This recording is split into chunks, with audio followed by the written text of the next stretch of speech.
এই মুহূর্তে আমরা উপস্থিত হয়েছি জামাল সাইদা পাক দরবার শরীফ, আমার মুর্শিদের দরবার দোহার অবস্থিত ঢাকা জেলার মধ্যে। আজকে তার বাৎসরিক মাহফিল চলতেছে।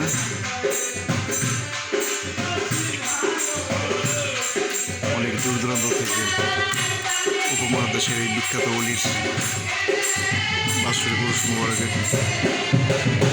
আশিকান জাকির ভাই ব্রাদার সবাই একসাথে হয়ে এই দিনটা উদযাপন করে। তো আমি আজকে প্রথম এই দরবারে, আমার মসজিদের দরবার। আমি হলো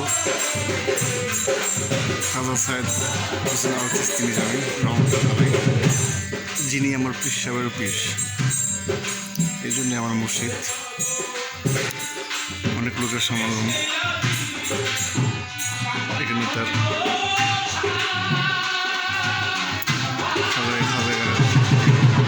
উদযাপন হচ্ছে। এখানে আমার বসা আছে।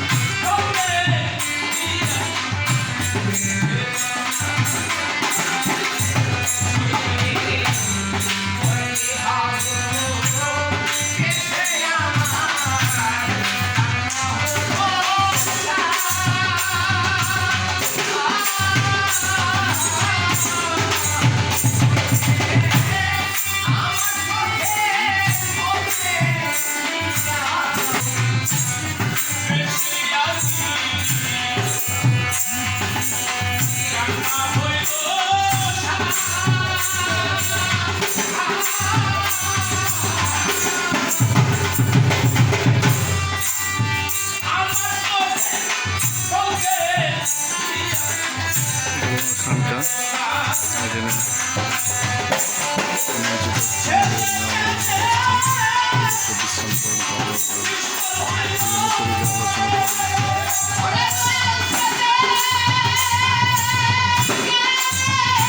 করোনাকালীন সময়ের জন্য দরবারে লোকের সমাগম কম, মাইকিং করা হয় কোনো আওয়াজ নাই। সুশৃঙ্খলভাবে আমাদের দরবারের অনুষ্ঠান উদযাপন হচ্ছে। ছবি দেখা যাচ্ছে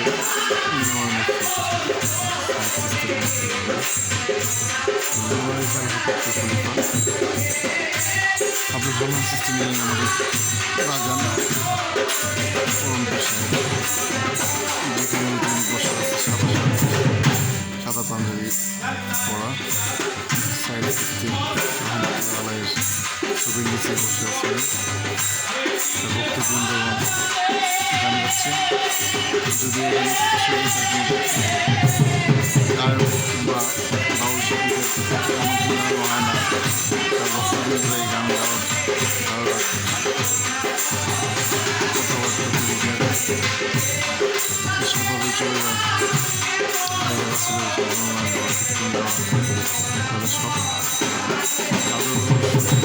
বাংলাদেশের বিভিন্ন জেলা থেকে আসে, শুধু একটু মাখতে আপনার কারণ অলিয়া উলিয়া দ্বারাই আমাদের এই উপমহাদেশে সন্ধান প্রচার হয়েছে, এবং সেই অলিয়া উলিয়াদের সামনে নামে কিছু গান মিলাদ মাহফিল কিয়াম করা হয়ে থাকে আল্লাহ এবং আল্লাহ রাসূলের সন্তুষ্টি অর্জনের জন্য।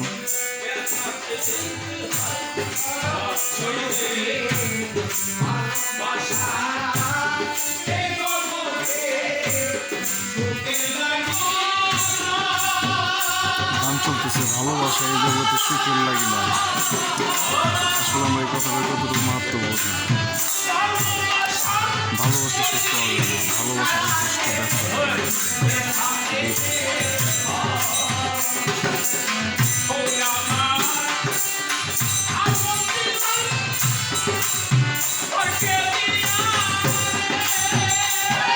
জানি যারা এই জগতে থাকেন বা এই বাউল জগতে বা জগতে থাকেন, তারা খুবই সরল মনে হয়। তারা দুনিয়ার চাহিদা লোভ আশা কম, আল্লাহ রাসূলের প্রেমে প্রেমিক হয়ে এবং আল্লাহ রাসূলের জ্ঞানের দ্বারে তারই মেরাজ লাভ করতে, তারই সাক্ষাতের আশায় আল্লাহ রাসূল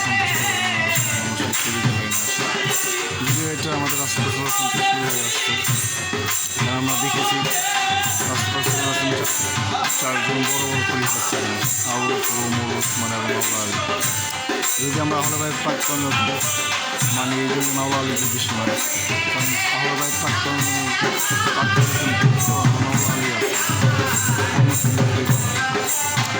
আমরা দেখতে পেয়েছি বা জানতে পেরেছি ইতিহাস দেখে জিরার হজরের ভাষণে আমার রাষ্ট্রপতি মায়ের নবী, হায়াতুন নবী, উম্মতুন নবী, তিনি খেলাফত দিয়ে গেছেন মাওলা আলীকে।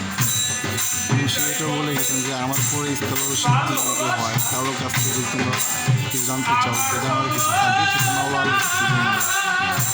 কিন্তু আমরা দেখতে পেরেছি পরবর্তী প্রজন্মে আমার এই সিলসিলাটা আমার রাষ্ট্রপতি নির্দেশ অমান্য করা হয়েছে এবং আমার মাওলা আলীকে, মা ফাতেমা, ইমাম হাসান হোসেন, আহলে বাইত প্রাক্তন করুণভাবে, নির্মমভাবে, অত্যন্ত করুণভাবে শহীদ করা হয়েছে। এটাই মুসলমানদের দাবি। তারা কোন মুসলমান, আমরা কোন মুসলমান? এখন শোনা যায় ৭৩ কাতারের মুসলমান। কোন কাতার আসলে জান্নাতে, কোন কাতার জাহান্নামে? শুধু একটা কাতার জান্নাতে যাবে, কাতার জাহান্নামে হবে। সেই হিসাব করলে আমি কোন কাতারে আছি একবার নিজেকে প্রশ্ন করে দেখুন তো।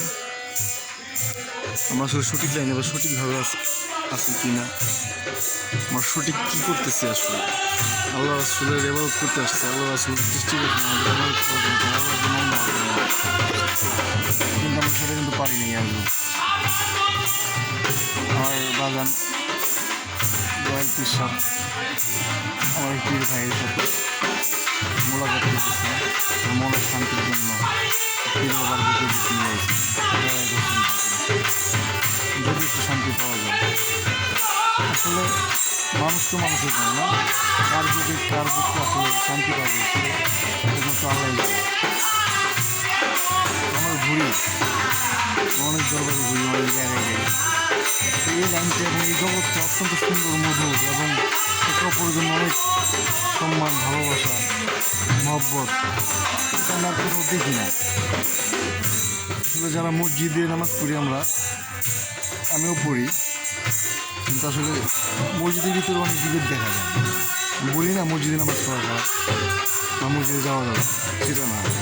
আমাদের আশেপাশে যে মসজিদের যে সিস্টেমে, যে নিয়মে নামাজ পড়াইছেন বা আল্লাহ রাসূলের দিন মত পথের শিক্ষা দিয়েছেন, আমরা আসলে এখন সেখান থেকে অনেক বিচ্যুত, অনেক দূরে। আমরা এখন বর্তমানে ইসলাম ধর্ম অনেকভাবে প্রতিপন্ন বিশ্বের কাছে। শুধু একসময় ইসলাম ধর্ম আবার জাগরণ হবে, কিন্তু একবারও কি প্রশ্ন জাগে না মনে, কেন হলো এই কেউ প্রতিপন্ন? আমরা কেন আগের অবস্থানে নাই? আমরা কোনো সঠিক ধর্মের সঠিক মতে থাকতে পারলাম না।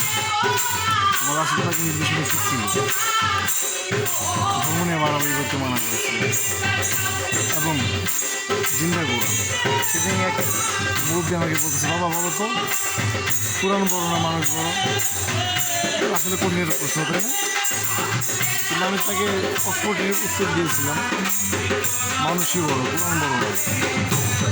কারণ কোরআনটা মানুষের জন্য এবং এই কোরআনটা আসছে কোনো একটা মহামানবের মাধ্যমে, অবশ্যই মানুষের বড়। এখানে শুনেছি সবার উপর মানুষ সত্য, তার উপরে নাই। কে বলে মানুষ বলে? মানুষ মরে, মানুষ মরলে বিচার হবে কার? মানুষ ছাড়া আল্লাহর কোনো দলিল নেই। মানুষই কোথার বিরাজমান। আর কোরআনে বিভিন্নভাবে এই মানুষকে সম্মান করা হয়েছে। আশরাফুল মাখলুকাত, শ্রেষ্ঠ মানব হিসেবে আখ্যায়িত করা হয়েছে। হাদিসে আছে কুল্লুল মুমিন আরশাল্লাহ, আল্লাহ মুমিন বান্দার কলবে বা বাসস্থান, তার বাসস্থান। মুমিন বান্দা হয় কি একটা মানুষ, মানুষের মধ্যে আল্লাহ বিরাজমান। সবার উপরে মানুষ হতো, তাহার উপরে নেই। জয় গুরু, আহলে বাইত প্রাক্তন পরমপদ জিন্দাবাদ। সবাই ভালো থাকবেন, সুখে থাকবেন, সুন্দর থাকবেন।